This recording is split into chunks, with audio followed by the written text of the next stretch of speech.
Ada orang namanya Sulaiman ini.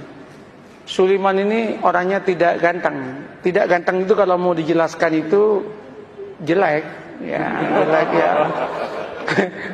Sulaiman ini jatuh cinta kepada seorang wanita namanya Fatimah. Fatimah ini anaknya janda. Ibunya namanya Zubaidah. Zubaidah ini 4 tahun menjanda. Si Sulaiman ini senang banget udah, nggak bisa pindah ke lain hati. Dia matur sama Kiai, Kiai, mungkinkah Allah menjodohkan saya dengan Fatimah? Kenapa? Wajah saya dengan wajah dia, Kiai, berbeda jauh, Kiai. Kiainya mengatakan, tidak ada yang tidak mungkin kalau Allah mau, nak. Gimana caranya, Kiai? Kamu tahajud berdoa kepada Allah tiap malam, dikasih doanya. Dan kemudian kamu itu agak rajin main ke situ, mengenalkan diri. Namanya PDKT, katanya. Oh, nggih. Apa yang terjadi? Orang ini tahajud tiap malam berdoa. Doanya itu unik. Ya Allah, jodohkan saya ya Allah dengan Fatimah. Kalau Fatimah itu bukan jodoh saya ya Allah, tolong dijodohkan ya Allah. Kalau Fatimah sudah jodoh dengan orang lain ya Allah, ya tolong digagalkan ya Allah. Dan kemudian dengan saya ya Allah. Tapi ya Allah, kalau memang takdirnya ya Allah bukan takdir saya ya Allah, ya tolong dirubah takdirnya ya Allah, katanya. Coba dia itu Masya Allah. Tapi dia akrab dengan Allah. Allah senang kok dia akrab itu. Nah, setelah setahun udah kenal, matur sama Kiai, Kiai, sampun Kiai, sampun niki setahun penuh kula nika tahajud donga teng Allah taala. Terus napa langkah selanjutnya Kiai? Anu mawon, kata Kiai, kamu datangi besok hari Jumat jam 6 pagi, maksimum jam 7, jangan lewat karena itu waktu yang istijabah dalam cinta, namanya Zahra, katanya. Mantap Pak, ini primbon. Ya, primbon ini ada mujarobatnya ini. Nah, berangkat itu. Ketika berangkat, Assalamualaikum, yang jawab Bu Zubaidah. Waalaikumsalam. Sampean Mas Sulaiman, nggih Bu. Ada apa kok pagi-pagi? Penting Bu. Nggih monggo pinara. Nggih matur nuwun, duduk. Dek Fatimah pun di Bu. Wah, baru keluar sama temennya itu. Jalan-jalan lari pagi kayaknya. Bu, singkat cerita, kalau panjenengan setuju alhamdulillah, tapi kalau jenengan enggak setuju ya innalillah Bu. Apa Mas?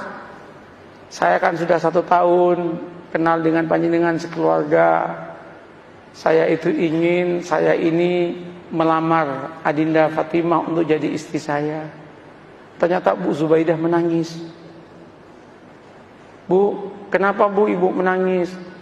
Ibu Zubaidah kemudian mengatakan, Mas, kenapa sampean kok kemudian mau ngelamar anak saya? Kenapa Bu? Mbok ya dengan saya saja, katanya kan. Saya sudah 5 tahun menjanda, katanya. Langsung si Sulaiman mengatakan, Bu, doa saya tiap malam Bu, minta Fatimah Bu. Mohon maaf Bu. Ibunya mengatakan, Mas, saya 1 tahun kenal dengan sampean. Sejak pertama ketemu saya berdoa kepada Allah supaya jodoh dengan sampean. Kata cowok ya kan. Rupanya ada pertarungan doa itu kan. Pertarungan doa. Weh, ketika itu apa yang terjadi Pak? Gimana Mas? Sulaiman repot, mau jawab repot. Sulaiman kemudian mengatakan, Bu, kula tak rembukan rumiyin nggih, kapan-kapan saya jawab. Nggih, ulang Sulaiman. Sepanjang perjalanan pulang, Sulaiman geleng kepala, ya Allah, mosok malaikatmu salah laporan ya Allah. Yang aku minta Fatimah kok malah yang nyaut Zubaidah ya Allah. Masa malaikat dituduh salah laporan gitu kan? Apa yang terjadi Bapak Ibu? Nyampe Kiai itu, gimana Man? Gawat Kiai katanya. Kenapa? Salah alamat Kiai kan. Diceritakan yang tadi itu, Kiai mengatakan, wis taman, jangan gitu, santai aja hidup ini. Ya musibah Kiai katanya kan. Nggak, sampean jangan gampang memutuskan apapun tanpa istikharah. Istikharahlah dulu lah. Istikharah dia 12 malam kemudian dia datang ke kiainya. Kiai, sudah 2 minggu saya istikharah. Gimana Mas? Ya sudah tak pertimbang-timbangkan Kiai. Ya ketimbang nggak dapat sama sekali, nggak apa-apalah dengan Zubaidah katanya. Tunangan dia dengan Zubaidah. Ketika tunangan sama Zubaidah itu heboh itu. Ketika heboh, 2 bulan menjelang pernikahan dengan Zubaidah, undangan udah nyebar. 1 bulan udah gedung udah disiapkan, nyewa gedung. 2 minggu itu udah disiapkan makanan udah macam-macam. 10 hari menjelang pernikahan, Ibu Zubaidah ketabrak becak, mati. Ketabrak becak, masuk selokan, kepalanya itu masuk ke selokan, mati. Ini serius ini. Mati, loh ini nggak ngarang ini. Mati, Pak. Cerita nyata, Pak. Iya. Cerita nyata. Ini bukan FTV, Pak. Bukan sinetron ini. Tapi kalau masuk TV pasti lucu ini. Nah, apa yang terjadi? Mati kan? Ketika meninggalnya heboh itu. Singkat cerita, keluarganya Bu Zubaidah rapat. Rapatnya apa? Ini udah mesen semua. Kalau digagalkan, betapa kerugiannya banyak. Terus gimana? Kawinkan saja dengan Fatimah.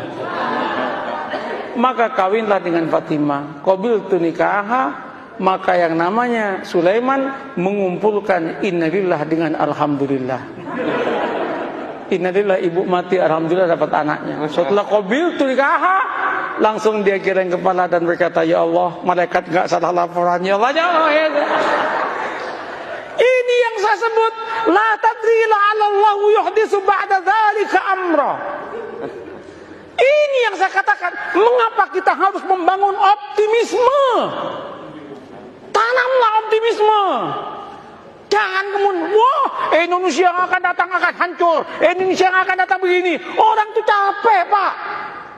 Katakan, kalau kamu itu bertuhan dan beragama dengan baik, Allah yang menyatakan barokah dari langit akan diturunkan, yang dari bumi akan dinaikkan, dan kita pun akan bahagia. Oleh karena itu Indonesia jadilah Indonesia yang santri, yang beragama, yang siap untuk tunduk dan patuh kepada aturan agama. Maka Allah akan berikan barokah dalam kehidupannya. Selesai dong.